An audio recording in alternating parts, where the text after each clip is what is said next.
Romanos 1:16 dice así la palabra del Señor: a la verdad no me avergüenzo del Evangelio, pues es poder de Dios para la salvación de todos los que creen, de los judíos primeramente, pero también de los que no son judíos. De hecho, en el Evangelio se revela la justicia que proviene de Dios, la cual es por fe de principio a fin, tal como está escrito: el justo vivirá por la fe. Gracias, Señor, por tu palabra. Gracias, Señor, que a través de ella tú nos hablas, Señor. Por cientos y cientos y miles de años, Señor, tú nos sigues hablando a la humanidad a través de ella, Señor, porque es viva y es eficaz, Señor. Háblanos hoy, Señor, a través de ella. Úsame a mí, Señor, como un instrumento tuyo, Señor, para que tu Espíritu toque y nos enseñe. Señor, en el nombre de Jesús, tu pueblo dice amén. Yo no sé si ustedes saben, en su celular, creo que todos, en iPhone o en Android, cuando uno toma foto, de tomar una foto, tiene varias opciones. Cuando puedes tomar una foto normal, regular, puedes tomar una foto, por ejemplo, en el iPhone te sale el portrait, un estilo portrait. Puedes tomar video en cámara lenta, ¿verdad? Si quieres grabar. Y también hay una función o un tipo de foto que se llama panorámico. Panorama. Esa función sirve para tomar una foto de algo que es bien grande, bien ancho. ¿Cuántos han usado esa función? Bueno, hoy en adelante ahora lo van a usar. Se está ahí en su cámara para tomar y es bien útil. ¿Por qué hablo de esto? Porque les quiero hablar acerca del panorama del Evangelio. El panorama del Evangelio. Como leímos en Romanos 1, leímos este pasaje muy conocido, ¿verdad? Que Pablo escribe, nos dice que no se avergüenza del Evangelio porque es poder de Dios para la salvación de todos los que creen, de los judíos primero, pero también de los que no son judíos. Entonces tenemos que hacernos la pregunta, y mis hermanos que han venido a los clases de los jueves, esto no va a ser nada nuevo, pero no, vamos a compartir un poco de lo que aprendemos. Hay que hacernos la pregunta: ¿qué es el Evangelio? Que Pablo nos habla aquí, dice, no se avergüenza del Evangelio porque es poder de Dios para la salvación de todos los que creen. No se avergüenza del Evangelio. Y después el 17 dice que de hecho el Evangelio se revela esta es una trabalengua para mí, en el Evangelio se revela la justicia que proviene de Dios. Así que hay que hacernos la pregunta: ¿qué es el Evangelio? ¿Qué es?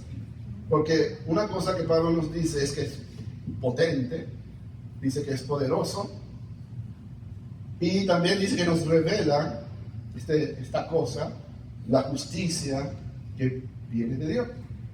Entonces hay que hacernos la pregunta: ¿qué es el Evangelio? Entonces la palabra Evangelio es fácil, creo que la mayoría sabemos qué significa. Significa buenas nuevas o buenas noticias, ¿verdad? Así en español común y corriente, buena noticia, como la que recibió mi esposa el miércoles cuando le avisó a su hermano: oh, mira, ya estamos en el hospital, así que apúrense. Y vio el mensaje y salió de su trabajo: para Miami vamos, y me dejaron atrás. Y entonces fueron buenas noticias. Buenas noticias puede ser muchas cosas, ¿verdad? Te llama tu jefe a la oficina: a ver, ven, quiero darte un aumento. Oye, buena noticia. Hay 1,000,000 de buenas noticias. Entonces, eso es lo que significa en sí la palabra evangelio, buenas noticias. ¿Okay? Pero buenas noticias, dice Pablo, que es poderoso esta noticia, ¿verdad? Pablo dice que es poder de Dios. Esta noticia es poderoso y también revela la justicia que viene de Dios. Entonces, ¿cómo una buena noticia puede ser poderosa y reveladora de la justicia que proviene de Dios? Buenas preguntas que hacer. Entonces sabemos que la palabra evangelio es buena noticia. Entonces, ¿cuál es la buena noticia? Solemos pensar en la buena noticia del evangelio en que Jesús murió por nuestros pecados, ¿verdad? Murió en la cruz por nosotros y a través de él somos perdonados y vamos al cielo. Gloria a Dios.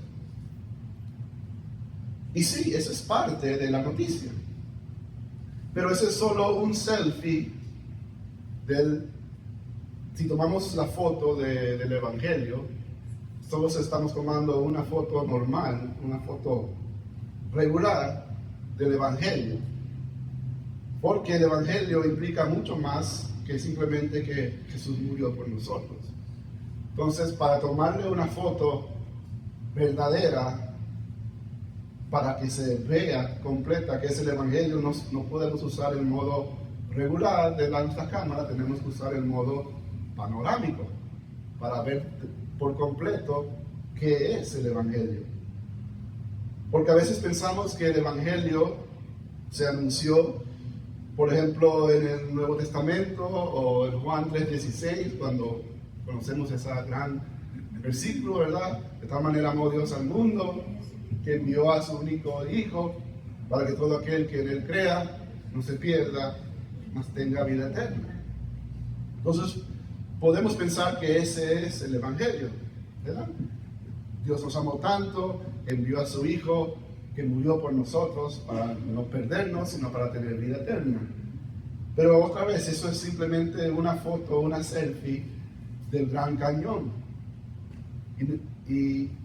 Y quiero hacer énfasis en que perdemos la panorama, como por ejemplo en la imagen completa, que no se puede ver simplemente con una foto normal. Hay que ver la panorama completo para apreciar completamente qué es. Porque si uno va al Gran Cañón, el que no sabe, el Gran Cañón es un fenómeno natural de la naturaleza que por miles o millones de años el río cavó entre las piedras un cañón y es inmenso, es miles de acres, cientos de millas.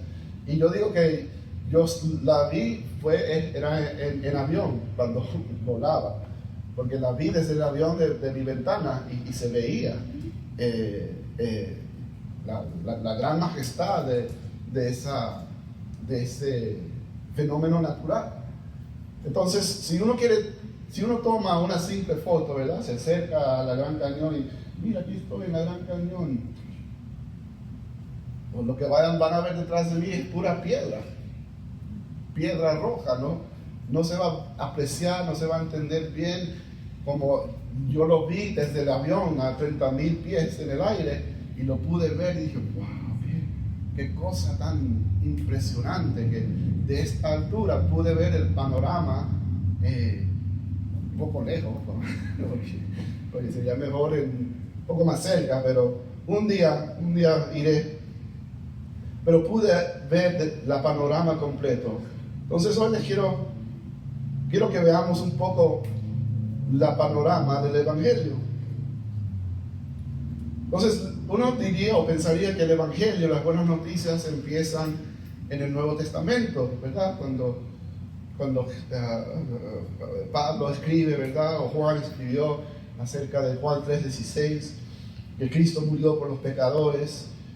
Y otra vez repito, eso es parte del evangelio, pero es simplemente un selfie de algo más vasto, más amplio. Entonces, ¿qué tan amplio es este evangelio? Bueno, si queremos entenderlo desde su punto de inicio, tenemos que ir al punto de inicio de nuestra Biblia, en Génesis, el capítulo 3, del versículo 14 y 15. Dice así: Dios el Señor dijo entonces a la serpiente: por causa de lo que has hecho, maldita serás entre todos los animales, tanto domésticos como salvajes.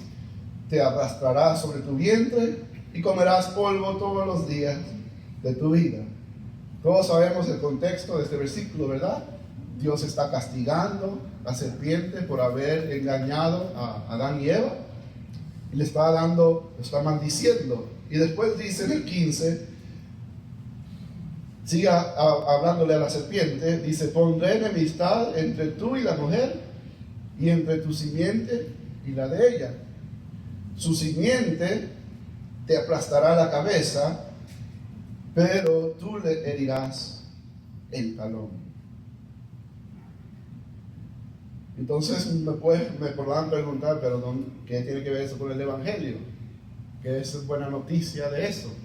Bueno, ahí está, en el versículo 15. ¿Cuál es la buena noticia? A ver si alguien lo puede ayudarme a predicar aquí. ¿Cuál es la buena noticia del versículo 15? Que le aplastará la cabeza. Exactamente. Que él dice: la simiente de Eva va a aplastar la cabeza de la serpiente. ¿Es buena noticia eso? Sí. Claro. ¿Qué significa cuando tú aplastas la cabeza de algo? Sea serpiente, sea cucaracha, sea humano, sea mono, sea pescado. Lo mata, ¿verdad? Muere. Nadie sobrevive con su cabeza aplastada. Entonces, buena noticia es esa, que la serpiente va a ser machucada. ¿Quién comparta mi opinión que esa es buena noticia? ¿Verdad? Buena noticia. Que la serpiente va a ser machucada. Ahora, uno quisiera, o Eva quisiera, que fuese en su vida, ¿verdad? Que fuese el hijo, ¿verdad? Caín o Abel, uno de ellos que aplastara la cabeza. Pero ni fue su hijo, ni fue su nieto, ni fue su bisnieto, sino miles de años después, vimos la simiente de Eva, la cual iba a aplastar la cabeza, que se llamó ¿quién? Jesús de Nazaret. Él fue que lo aplastó, y como tal fue dicho, Dios dijo, ¿verdad?, que él este simiente, este hijo de Eva, iba a ser herido por la serpiente. Y está claro que Jesús fue herido por la serpiente, pero Jesús lo aplastó con su victoria al salir el tercer día. Entonces, desde Génesis 3 podemos ver inicio de dónde empieza este panorama del evangelio que Pablo dice es poder de Dios. Ahora entendemos, ¿verdad? Se está visualizando un poco de qué Pablo se refiere a que es poder de Dios, porque oye, para aplastar la cabeza de un serpiente se tiene que usar ¿qué? Fuerza. Nadie aplasta la cabeza de un serpiente así, ¿verdad? ¿No? Ahí con miedo, ¿verdad? Uy. ¿Cómo se aplasta la cabeza de una serpiente? Duro, fuerte. Entonces vemos el inicio, el inicio de dónde empieza este panorama. Ya tenemos, y en el mundo de los eruditos, este versículo se llama el protoevangelio, como el prototipo, ¿verdad? Es el primer anuncio de las buenas noticias. Ya Adán y Eva lo recibieron por parte de Dios. Y seguimos viendo el panorama, ¿verdad? Que empieza en Génesis 3. Llegamos y hablamos mucho de este hermano, Abraham. Llegamos a Génesis 12, versículo 1 al 3. ¿Verdad? Todos conocemos este pasaje que dice: el Señor dijo a Abraham: deja tu tierra de tus parientes, la casa de tu padre, y ve a la tierra que te mostraré. Haré de ti una nación grande y te bendeciré, haré famoso tu nombre y serás una bendición. Bendeciré a los que te bendigan y maldeciré a los que te maldigan. Por medio de ti serán bendecidas todas las familias de la tierra. ¿Alguien puede ver alguna buena noticia en este anuncio del Señor? A ver si me ayudan a predicar.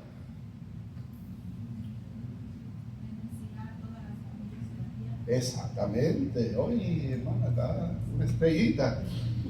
Bendecirá Dios a todas las familias de la tierra. Si la última parte del versículo 3 no estuviese en nuestra Biblia, por ejemplo, si se hubiese terminado el versículo 3 en bendeciré a los que te bendigan y maldeciré a los que te maldigan, punto, y se acabó.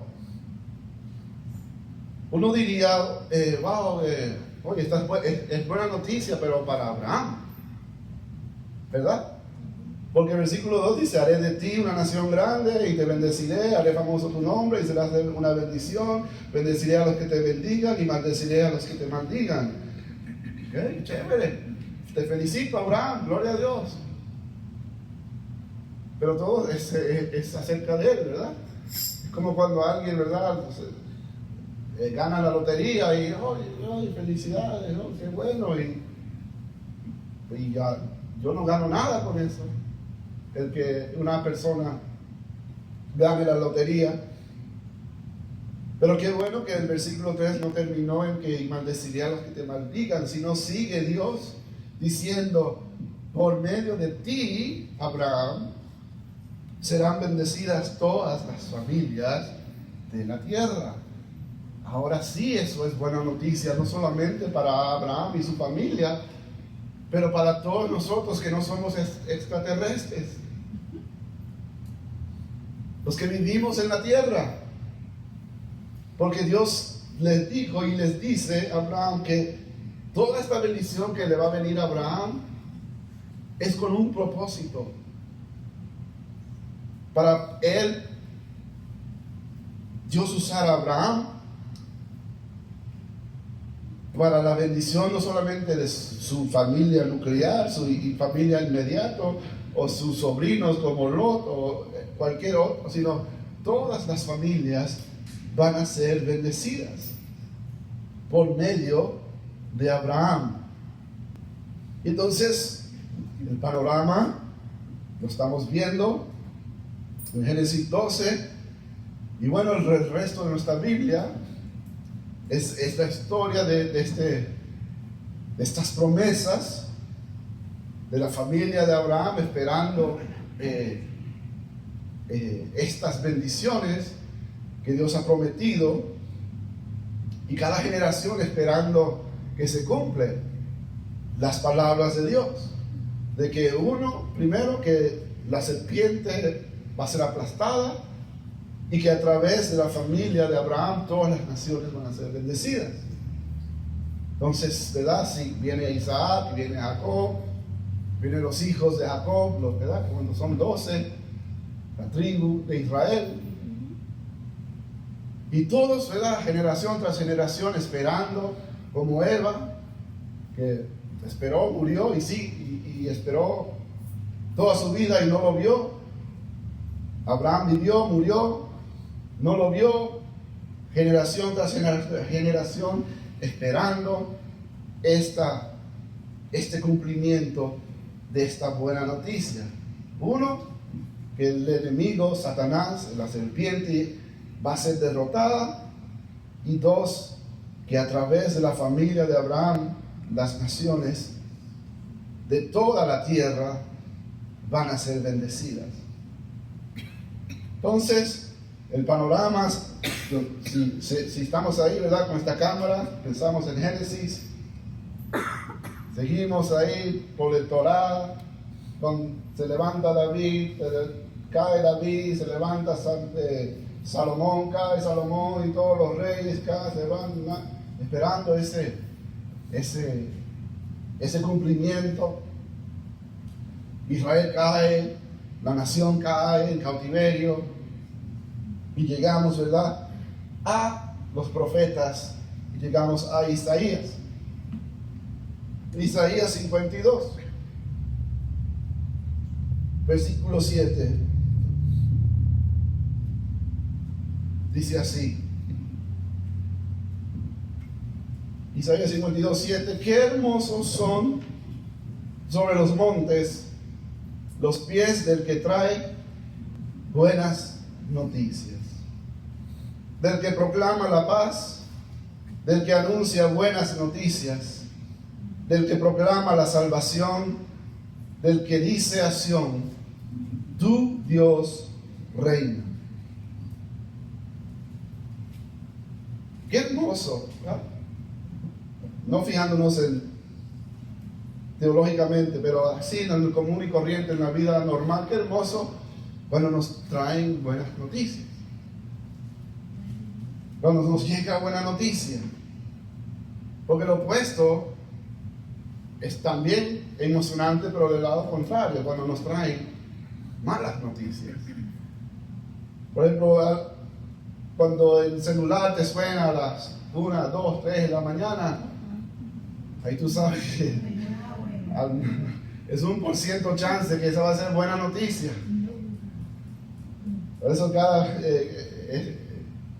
a veces llaman así, por porquería, por spam, y uno dice, y uno pasa el susto porque suena el celular a la 1 de la mañana y ve. Pero y después uno dice, bueno, gracias a Dios que no fue. Pero qué hermosos son los pies que anuncian buenas noticias. Oye, qué hermoso sería que nos digan, que nos llegue aquí, mira, hermanos, les va a llegar un cheque de $25,000. Oye, qué gracias. Hermosos son esos pies que me anunciaron eso. Qué hermosos son sobre los montes los pies del que trae buenas noticias. Entonces, si vemos el contexto de Isaías, ¿qué tipo de noticia está trayendo? No está diciendo, hoy va a ser un día soleado, ¿verdad? No, la noticia es del que proclama la paz, proclama salvación. La palabra evangelio o anunciar, los que anuncian buenas noticias, en este contexto son ¿se acuerdan? Estamos hablando en la antigüedad. No había celular, no había noticias, no había luz. Cuando un país o un reino estaba en guerra, uno no le llegaba el mensaje, se acabó la guerra, ¿no? O no podía poner la noticia, poner el canal 5 para ver qué pasó. No. La gente tenía que esperar que un mensajero llegase a su pueblo, a su aldea, y decirles, se acabó la guerra, ganamos. Y esa es una buena noticia. Esos son, porque, qué horrible es. Yo nunca he vivido una guerra, estar en un conflicto. Y gracias a Dios. Yo creo que ninguno de nosotros no hemos vivido estar en un país que está en conflicto, en medio de guerra. Me imagino el estrés, la preocupación de no saber qué va a pasar. Me acuerdo, solo me puedo acordar de la historia en la Segunda Guerra Mundial, cuando Hitler y los japoneses estaban arrasando con todo el mundo y Estados Unidos estaba aquí y no se sabía qué iba a pasar. y había ansiedad, preocupación. O si vamos más atrás, en la guerra civil en este país, cuando el norte peleó con el sur, en los 1800, que era hermano contra hermano, literal, primo contra primo. Entonces no se sabía qué iba a pasar. Nos vamos a ganar, nos van a conquistar, ¿qué va a pasar? Pero cuando llegaba el portavoz, el mensajero al pueblo, ¿verdad? Y dice aquí, que hermosos son los pies, que hermosos son sobre los montes, porque ¿qué hacía? Obviamente para que su voz se ampliara, se escuchase más, se paraba sobre una colina y empezaba a gritar: buenas noticias, ganamos, se acabó la guerra, hay paz, somos victoriosos. Entonces, ese es el contexto de Isaías, de aquel que anuncia buenas noticias. Es una noticia de victoria, una noticia de paz, de salvación, que proclama la salvación del que dice a Sión: tu Dios reina. ¿Qué significa? El Dios de Sión, el Dios de Israel ganó, no perdió, venció, derrotó a, si era el faraón en Éxodo, o si era Babilonia aquí en Isaías, cualquiera que fuese el imperio, el enemigo, Dios, el Dios de Sión reina. Para que Dios reina significa que más nadie reina. Él está reinando. Y esas son las buenas noticias. Estamos hablando de Isaías, ¿verdad? Estamos hablando de cientos de años antes de Cristo. Y ya se proclaman la buena noticia de que Dios reina. El versículo 8 dice: escucha, tus centinelas alzan la voz y juntos gritan de alegría, porque ven con sus propios ojos que el Señor vuelve a Sión. Ruinas de Jerusalén prorrumpan juntas en canciones de alegría, porque el Señor ha consolado a su pueblo, ha redimido a Jerusalén. El Señor desnudará su santo brazo a la vista de todas las naciones, y todos los confines de la tierra verán la salvación de nuestro Dios. Miren, ¿quién va a ver la salvación de nuestro Dios? Todos los confines de la tierra, no simplemente Israel. Estamos viendo el cumplimiento de lo que Dios le dijo a Abraham, que no solo él iba a ser bendecido, ni su casa, ni su país solamente, pero todas las naciones. Todos los confines de la tierra verán la salvación de nuestro Dios. Los de ustedes que transporten los utensilios del Señor, pónganse en marcha, salgan de allí, salgan del medio de ella, purifíquense, no toquen nada impuro. Pero no tendrán que apurarse ni salir huyendo, porque el Señor marchará a la cabeza, el Dios de Israel les cubrirá la espalda. Y el 13 dice: miren, mi siervo prosperará, será exaltado, levantado y muy enaltecido. ¿Quién será este siervo? Muchos se asombraron de él. Pero déjame hacer pausa ahí.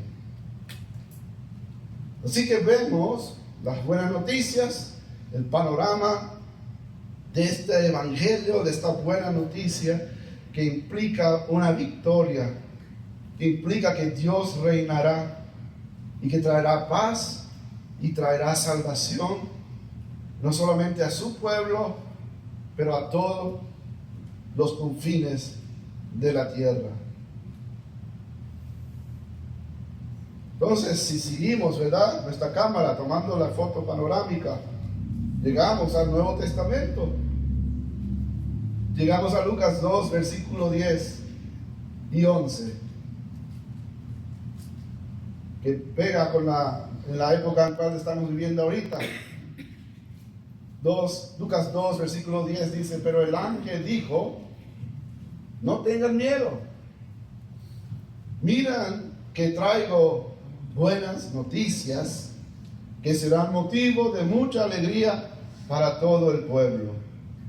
Hoy ha nacido en la ciudad de David un Salvador, que es Cristo o Mesías, el Señor. ¿Cuál es la buena noticia? Que ha nacido este Mesías, el que Isaías llamó el siervo, ¿verdad? El siervo que va a ser enaltecido. El ángel les dice a los pastores: no tengan miedo ya, les tengo buenas noticias. Llegó, ¿qué significa ángel? La palabra ángel, mensajero. Está anunciando las buenas noticias a los pastores. Ha nacido el Salvador, el Mesías. Después, si seguimos tomando la foto panorámica, llegamos a este niño, este bebé ha crecido, y lo encontramos en Marcos capítulo 1, versículo 14, y ahora este bebé tiene más o menos 30 y pico de años. Dice Marcos 1:14: después de que encarcelaron a Juan, Jesús se fue a Galilea a anunciar ¿qué? Las buenas noticias. Se ha cumplido el tiempo, decía, el reino de Dios está cerca, arrepiéntanse y crean las buenas nuevas. O sea, Jesús ya está predicando el Evangelio y no ha muerto todavía, ¿verdad? No ha sido crucificado, no ha sido colgado en un madero, pero ya el panorama empezó. Ya lo hemos visto en Génesis, y Él solo está cumpliendo el resto del panorama, del panorama evangélico, y Él está anunciando que las buenas nuevas, que el reino de Dios está cerca. Jesús está diciendo esto. Jesús está como, ¿cómo es la palabra? Disfrazado, por decirlo así. Él está disfrazando su realeza, su poder, todo lo que Él es, en carne, y está proclamando a la gente que está cerca del reino de Dios. ¿Se acuerdan que decía Isaías que va a anunciar que nuestro Dios, el Dios de Sión, reina? Y Jesús está diciendo: se está cerca, está aquí. Y yo les decía a los hermanos el jueves, es como cuando Cristóbal Colón llegó a las Américas y se encontró con los indios y los mayas y todos los tipos de los nativos, y él les dijo y planteó la bandera de España, y dijo: yo proclamo esta tierra para España, la madre patria. Y los indios lo están viendo y: ¿quién eres tú? ¿De dónde? ¿Qué España? ¿Qué es eso? ¿Qué reino es ese? Y Cristóbal Colón le dirá: espérense tantito, que ya vienen los restos. Y así sucedió. Jesús está anunciando al mundo las buenas noticias, que se ha acercado. Y porque está cerca o porque está aquí, Él les dice: arrepiéntense, vuelven a Dios, regresen a Dios y creen en las buenas noticias que ha sido anunciado por miles de años. Jesús no está predicando un mensaje nuevo. Es un mensaje antiguo ya en la época de Jesús. No está predicando un nuevo mensaje. No. Está proclamando algo que por muchos siglos ya se había proclamado. Mira lo que dice en Gálatas 3, versículo 8. Pablo nos dice acerca de lo que leímos acerca de Abraham. En efecto, la Escritura, habiendo previsto que Dios justificaría por la fe a las naciones, anunció de antemano el Evangelio. ¿A quién? Por medio de ti serán bendecidas todas las naciones. Abraham era un evangelista. Abraham estaba evangelizando. ¿Qué dice Pablo de Abraham? Que la Escritura, habiendo previsto que Dios justificaría por la fe a las naciones, anunció de antemano el Evangelio a Abraham. Dios le anunció el Evangelio a Abraham, que a través de él las naciones iban a ser benditas. Pero así como a Eva, Dios le dijo que a través de tu simiente, la simiente va a aplastar la cabeza de la serpiente. Eva quizás pensaba que sería Caín, sería Abel, sería Set, sería uno de sus hijos. No lo fue. Uno de sus nietos no lo fue. Uno de sus bisnietos no lo fue.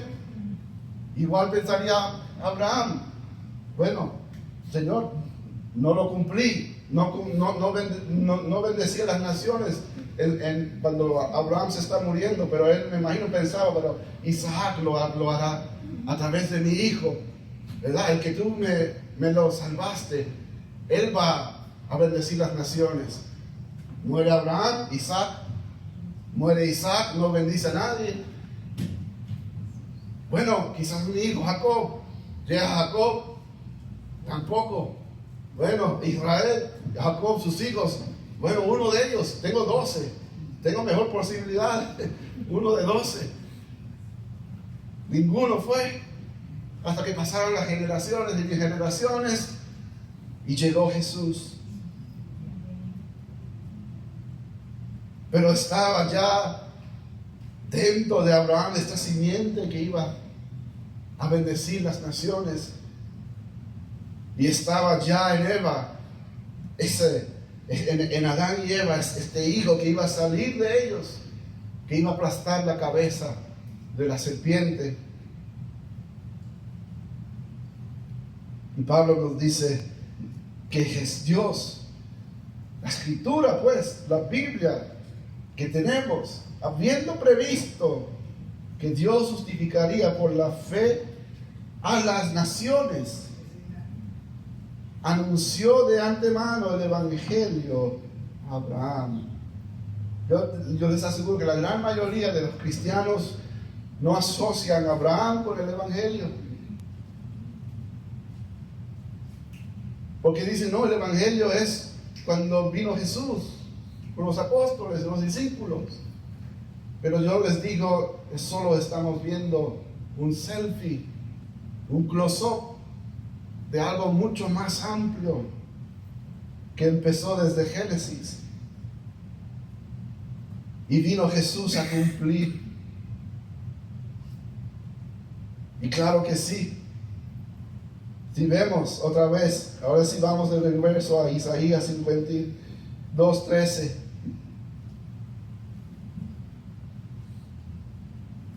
Miren, mi siervo prosperará, será exaltado, levantado y muy enaltecido.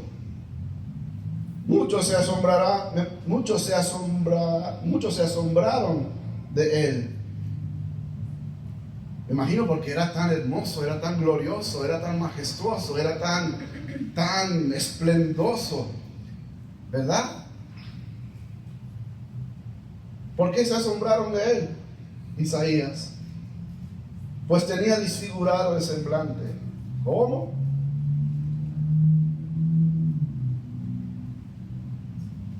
Del mismo modo, muchas naciones se asombrarán y en su presencia enmudecerán los reyes, porque verán lo que no se les había anunciado y entenderán lo que no habían oído.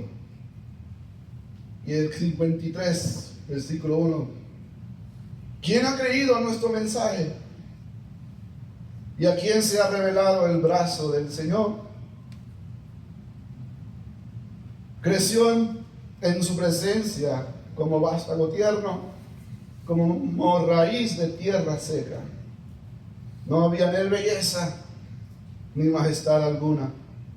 Su aspecto no era atractivo y nada en su apariencia lo hacía deseable.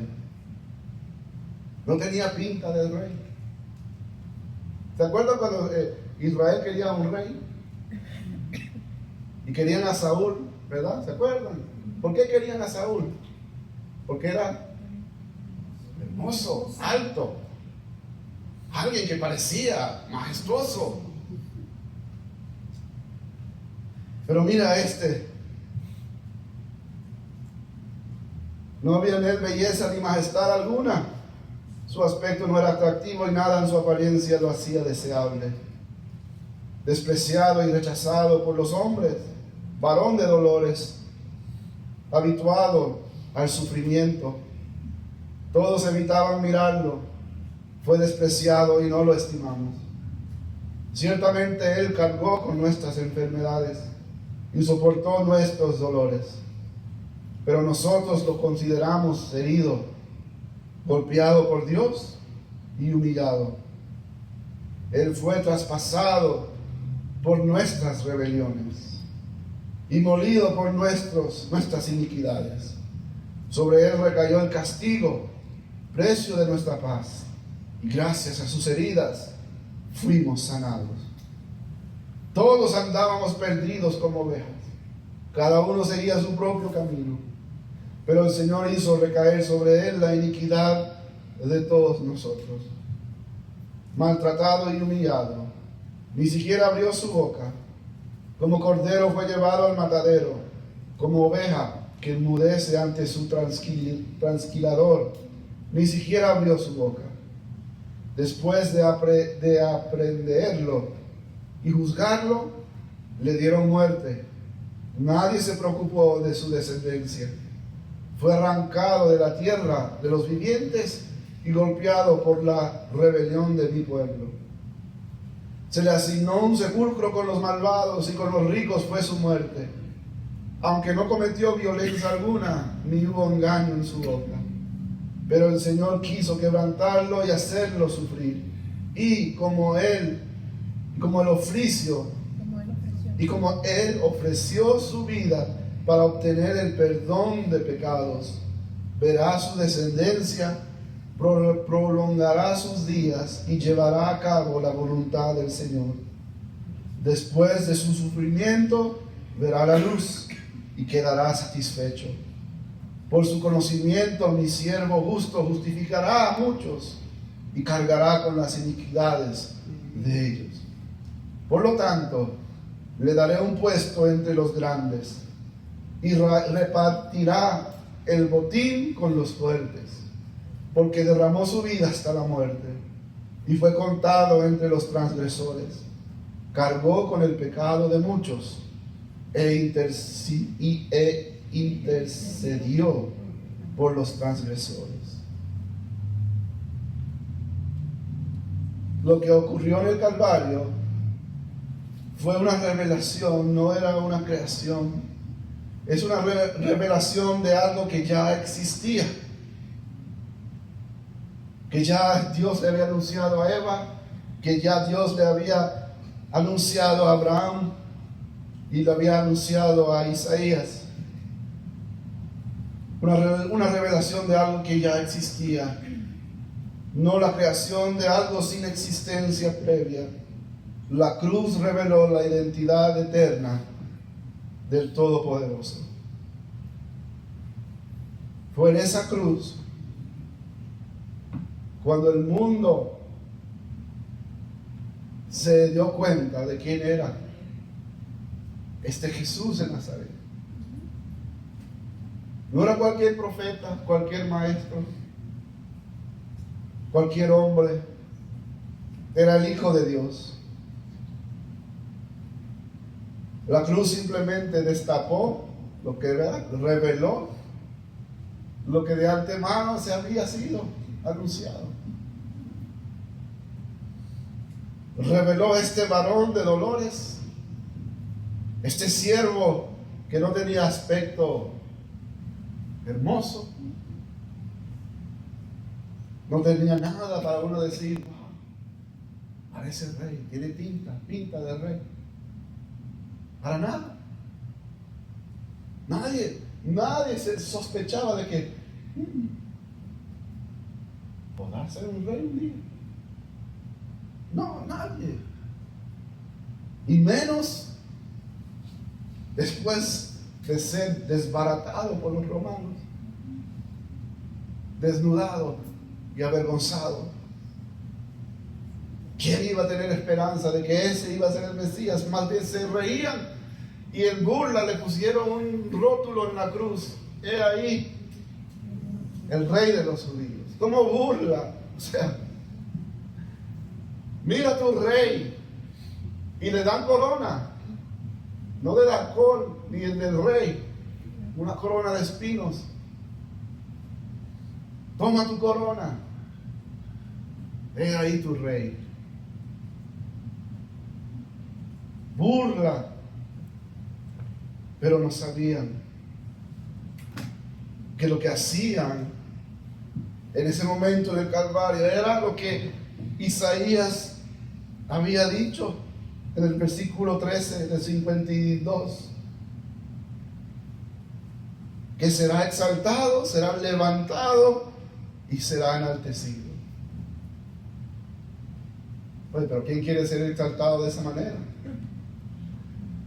¿Quién quiere ser enaltecido para que todos lo vieran de esa manera? Desnudo. Se llama el monte Calvario, ¿verdad? Gólgota. Era una colina. Lo hacían ahí para que todo el pueblo lo viera. Fue enaltecido, pero como Dios, la ironía de Dios. Y el hombre, ¿cómo espera ser como un rey? ¿Verdad? Es enaltecido en su trono y todo el bullicio y el rey, la protocolo y que sí que, y los regalos y todo lo del rey, como una inauguración de un rey. Pero tenemos la inauguración de nuestro rey en esa cruz, demostrando de que su reino no es como la de este mundo. No se trata de tener el mejor, que si oro y que perlas y que tronos y que todo lo que se puede tener. Todo lo contrario, la inauguración del reino de Dios era con un hombre desfigurado, sangriento, desnudo, pero sí enaltecido, sí levantado.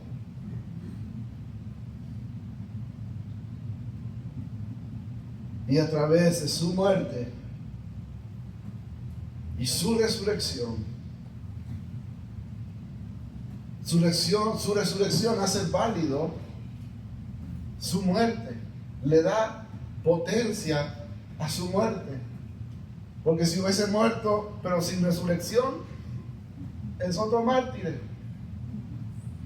Su sangre no perdona el pecado de nadie. Su sangre no tiene poder para nada. Pero como Él resucitó al tercer día, esa sangre que fue derramada en esa cruz es potente, es eficaz para lavarnos de nuestros pecados, para perdonarnos, quitar nuestra transgresión. Y dice la palabra en el último capítulo de Mateo, que Jesús se reúne con sus discípulos una vez más en una colina también. ¿Recuerdan? está la gran comisión. Pero esta colina ahora sí, Dios lo exalta y lo hace ascender a su trono de poder, su trono de justicia. Su reino ha venido, Él ya ha sido exaltado, Él ha sido ya coronado y está reinando. En estos momentos Él está reinando. Ya tenemos la victoria. Como Cristóbal Colón, ya la tierra ha sido conquistada. Simplemente no estamos esperando ¿cómo se llama? El refuerzo. Estamos esperando que un día, cualquiera de estos días, no veremos la pinta ni la niña, no veremos el caballo blanco como Señor de señores y Rey de reyes, con espada que sale de su boca, dice la palabra, para ejecutar venganza y justicia, y para al fin aplastarle la cabeza de aquel dragón y serpiente mentirosa que vino para fastidiarnos la vida, para distorsionar esta creación de Dios. Pero vendrá, ya conquistó. Por eso Él dice: confiad, yo he vencido. Confiad que un día Él volverá con todo esplendor y majestad.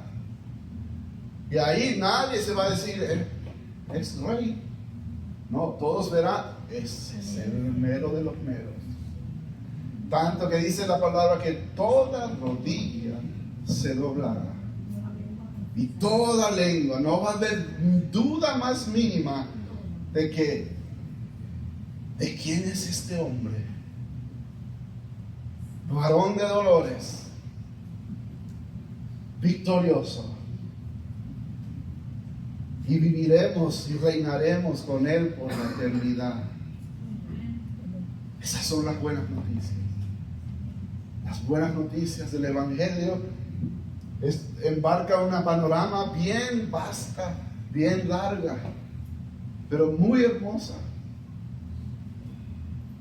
Y nos llama a nosotros participar y ser nosotros. Pablo dice después, usa el mismo lenguaje de Isaías: ¿cómo oirán si nadie, o quizás mejor lo conocen por Marcos Witt en su canción, ¿cómo oirán si nadie les predica?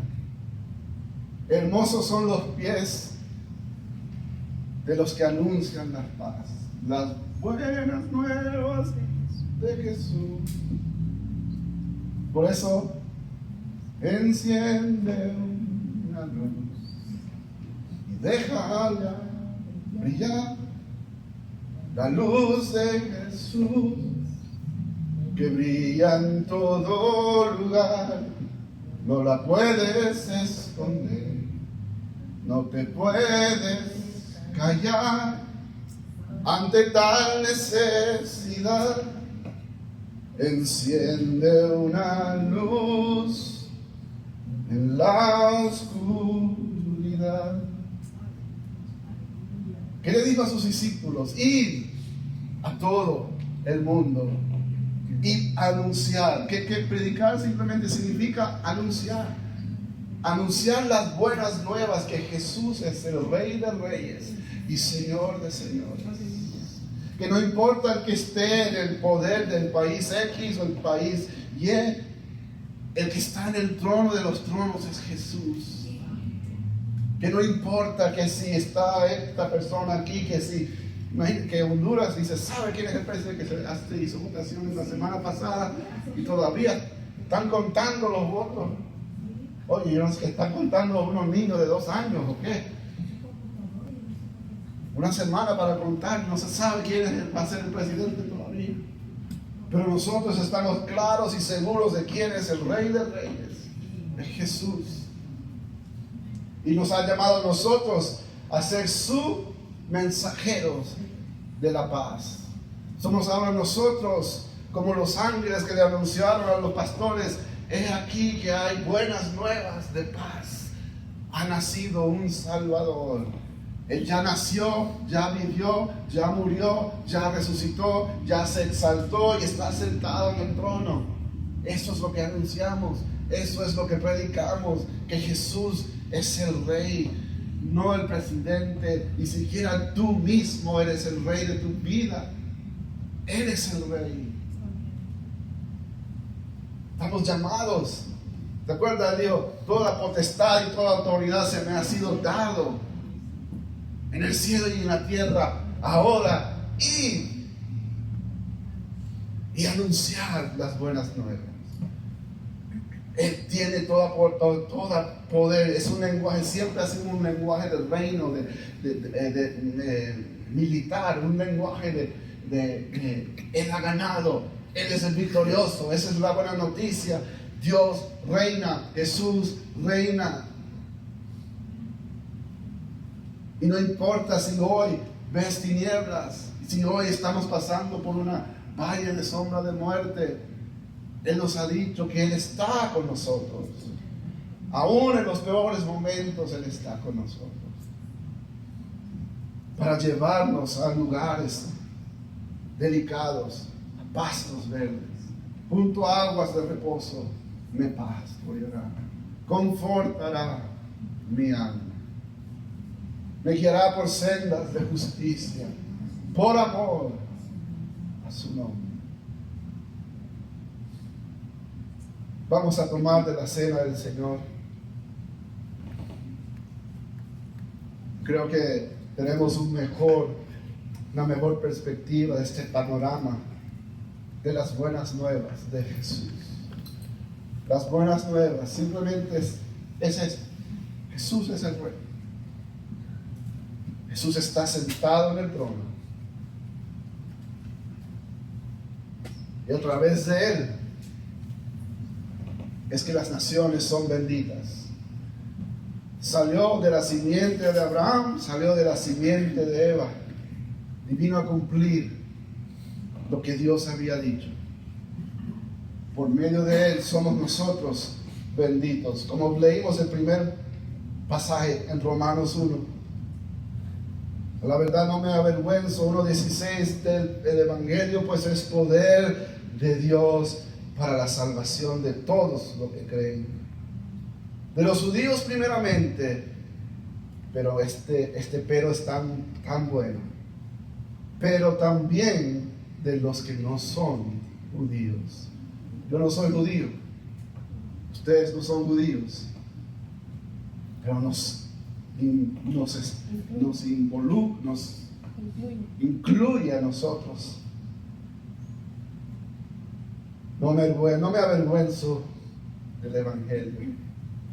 Yo le invito a pasar. Si usted no se avergüenza del Evangelio, si usted ha recibido esa buena noticia en su corazón y ha confesado y cree y vive que Jesús es el Rey de su vida, yo le invito a pasar y tomar y hacer memoria de lo que Jesús hizo por nosotros.